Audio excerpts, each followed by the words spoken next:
happy now to welcome our next guest, Mr. Peter Thier. Good evening, how are you doing? Hello, buona tarda. I'm fine, thank you.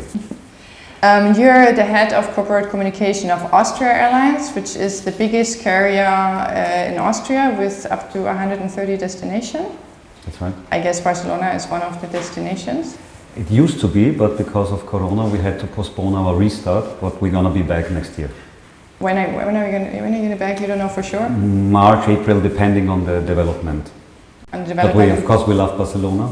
Okay, it's a great destination. Okay. We look forward to go back. So we're looking forward to seeing you there. And this actually leads to my first question, which probably many people are asking themselves right now in this lockdown, and even that the lockdowns are being lifted, still there are lots of travel restrictions. How do you see the future of your sector? Actually quite well. I mean, right now in the moment we all see the problem, and the travel restrictions are really a pain in the neck. Some weeks ago, you probably know, Austrian government decided to put a travel ban on all the tourists coming back from Spain to Austria. Mm-hmm. And this probably will cause that other governments decided the other way around. So I think we are not playing a European game at the moment. Mm-hmm. So we see sort of nationalisms in the diverse countries in Europe, and this is a big problem for the travel industry. Mm-hmm. And also for us as Austrian Airlines, also probably for Vueling and in Iberia. So all the airlines European-wide are suffering from coronavirus, not only because of the pandemic development, mm-hmm.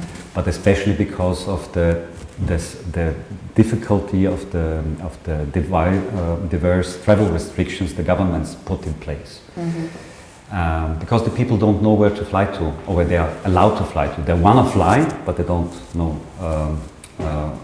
if there are several travel restrictions. But to come back to your question, you asked how I see the future. I think we came to a level of freedom in mobility in Europe that this development will not go back. Mm-hmm. We will see a coming back of this development of this mobility as soon as we see a solution of Corona, and this can either be a medicine, yeah, or it can be that we get used to it, and then flights will come back, I think. There also, to give you a figure, 4 of 5 people have never flown in their life. So it's a privilege to us as Europeans that we used to fly 2 times, 3 times, 10 times a year, but 4 of 5 people have never seen an aeroplane from the inside. Mm-hmm. And we have seen the industry growing the last 60 years, 70 years, 5% per year. Mm-hmm. I'm definitely positive that this will come back. And now we already discussed the future vision from the sector, from your company's point of view, so to say. Do you think that even if mobility goes back, do you think that traveling itself, of what we're experiencing today, will change our traveling tomorrow? Maybe the way we travel, maybe where we travel, maybe what we look for in our travel? Do you have, you're somebody who obviously is very connected to this concept of traveling. Mm-hmm. It's a good question, because even inside, so among us insiders in the airline business, we discuss a lot about this, and we don't have one opinion.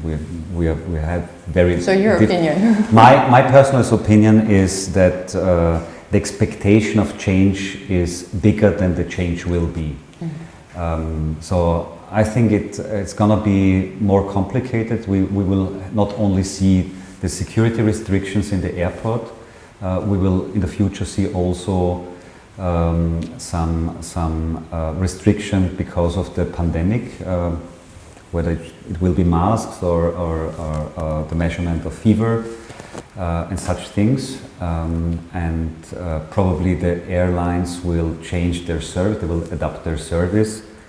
But I think, in general, traveling by airplane will develop in the same way. I just came up with this question now when you talked about the future. When we will have the first passenger planes without pilots? Are we going to have them ever? It's this kind of fantasy that always comes up. Oh, it's going to be very soon. There's not going to be even need to be a pilot anymore because... I'm going to be diplomatic in this question because my pilot colleagues are watching maybe and they won't like the answer. So it's just free opinion. You know? So I will give you the answer as follows. When civil aviation started 60, 70 years ago, more or less, you had 4 pilots in the cockpit. You had 2 flying pilots, you had a technician pilot, and you had a navigation pilot. And now we are flying civil aircrafts with 2 pilots. So nowadays this is standard worldwide. I think it is quite possible that we will see, so we too, especially you because you're younger than me, thank you. You will see civil aviation with 1 pilot and the other maybe on the ground with some remote flying system. This is my opinion. I'm not a pilot, but one thing can be assured that safety and security those are the 2 most important things in aviation, because traveling by an airline is still the most secure and safe way to travel.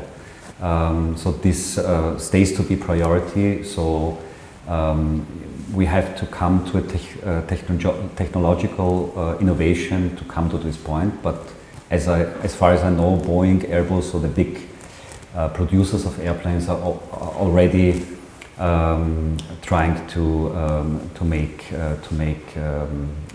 see how this works. And we have been talking a lot now about sustainability, about transition to renewable energy, all this. What can airlines do practically really in the next years to be more sustainable, flying is more sustainable? They're already doing a lot. To put this in a classification a little bit, because of these greater discussions, everybody thinks that airlines are causing emissions of carbon dioxide in a big way. Aviation is responsible for 2.8%, so 2.8% of the whole carbon dioxide emissions. To compare it, for example, with car traffic, what do you think, car traffic compared to airline? In the percentage of pollution, or a lot more. I don't know, 30, 80? It's 18%. 30, well, and the private households? So we all... Just refrigeration is one of refrigerators, the... Refrigeration is heating. What do you think, compared to airlines 2.8? It's 19%. Yeah. So they're... of course, I'm an airline. I was going to say, everybody's going to say tonight, it's typical that you're going to say that, but the numbers are the numbers. The numbers are the numbers, and even the percentage is low. We need to be more efficient on emissions, because it's our planet and we have to neutralize and to compensate our emissions. And I think there are 3 ways to do that. One is technological improvement in innovation. We can see that in the past 30 years we have reduced emissions by 44%. Today the per seat emission of gas oil is 3.5%. 3.5 liters. You're informed. Per passengers. Okay. So when you get the car, you have about 6 liters per kilometer. In aviation, it's 3.5 liters. And 30 years ago, it was 6.3 liters. I think this development will develop in the same way, probably. The second is, of course, to use not only kerosene, but to use alternative ways to fly in aircraft, biosprit or other ways, power to liquid solutions. And the third solution to reduce our emissions is compensation.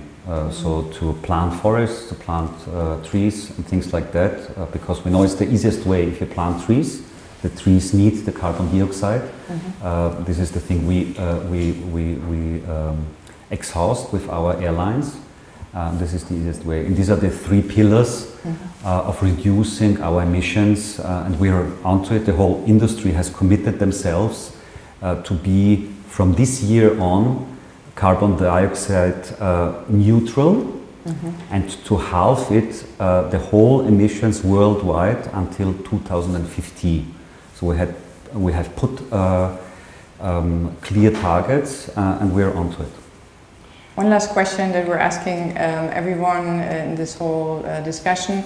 You said that you don't think there's going to be like so much change in when mobilization comes back, but is there any, and right now actually it's a difficult situation because there's certain places that people don't know where they can go, so many negative things because of the corona crisis.